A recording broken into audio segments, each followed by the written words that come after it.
judge. Do you know judges today?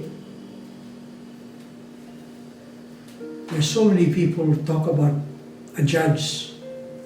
Yes, this is a name of God, judge.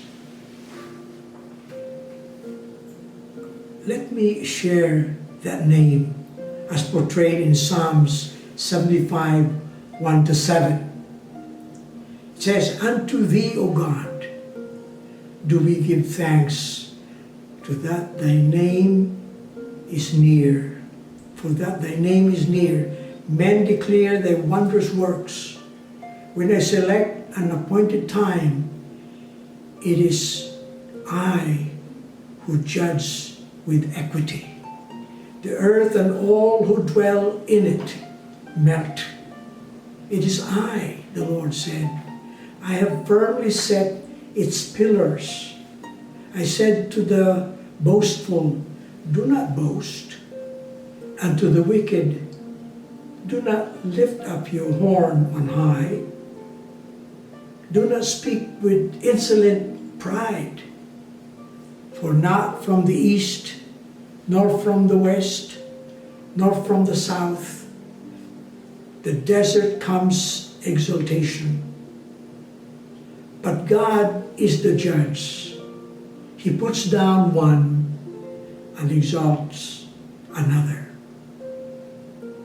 I like Albert Barnes' comment on this passage. He said, but God is the judge. All depends on Him, not on natural advantages of a country, not on human strength, human skill, or human prowess. Whatever may be the enterprise, the numbers, or the valor of its inhabitants, whatever alliances of peace or war they may form with other nations, yet success depends on God. He presides over all. He gives success when it is least expected. And He also can humble men when they made most ample preparations for success and anticipated in the most confident manner. So in other words, when it comes to promotion, the psalmist says that God is the judge. Dare we conjecture from where the judgment comes?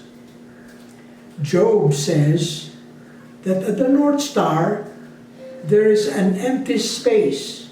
Have you ever known that? Job said that. In the North Star, there's an empty space. And the psalmist says an interesting truth. He says that promotion does not come from the east, west, or south. It doesn't mention north. The entire heavens are covered with stars, but there are none around the North Star. Is that empty space, that empty place where Jesus was before He came to earth and where He went back after the resurrection? Something to think about. The North Star, we call it the celestial navigation. We get our bearing from the North Star. I think everybody knows that, especially sea captains. Navigators rely on that. We can deduce from the fact that Christ is the center of all life, here and hereafter. That makes it simple to understand that Christ is the way, the truth, and the life. And no one can come to the Father except through Christ. This psalm opens with, Thy name is near. Men declare Thy wondrous works. Names help us know something about the person of whom we speak. we learn that He, God, is near, that He cares, that He will lift up those who have fallen. Knowing all of this, we give thanks because of His wondrous works. God has set a time for judgment. Hezekiah is the king of whom the psalmist speaks about, and God knew all about his anxieties, his deliverance from the army of the Assyrians. He was afraid. He thinks the enemy could win. But God sends a message. Listen to the message to Hezekiah. Hezekiah, do not be afraid of the king of Assyria. I will send a blast upon him. What's the blast? And he will return to his own land, and he will die by his own sword. Wow. Don't miss this. God is the judge.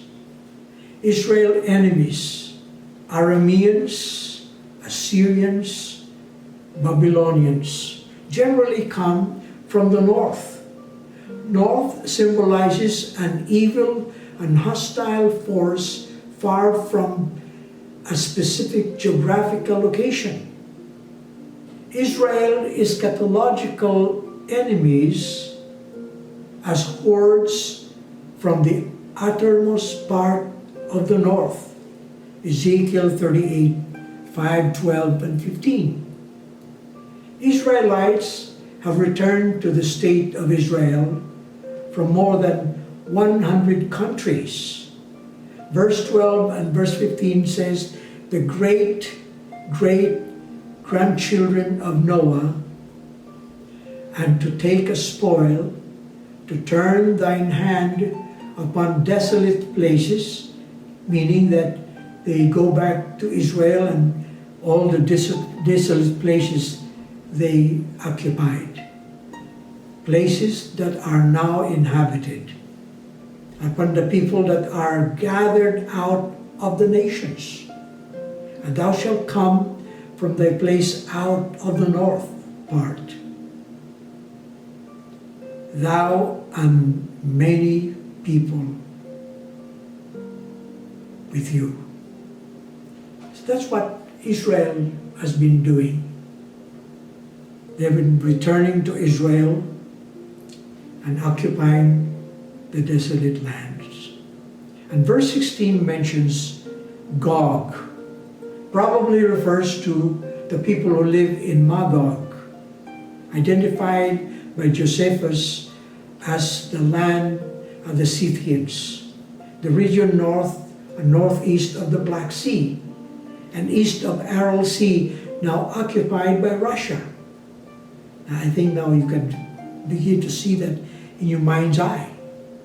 Other allies will include Persia or Iran, Ethiopia, northern Sudan. Put is Libya, Gomer, eastern part of Turkey, and the Ukraine. North is significant in more ways than one.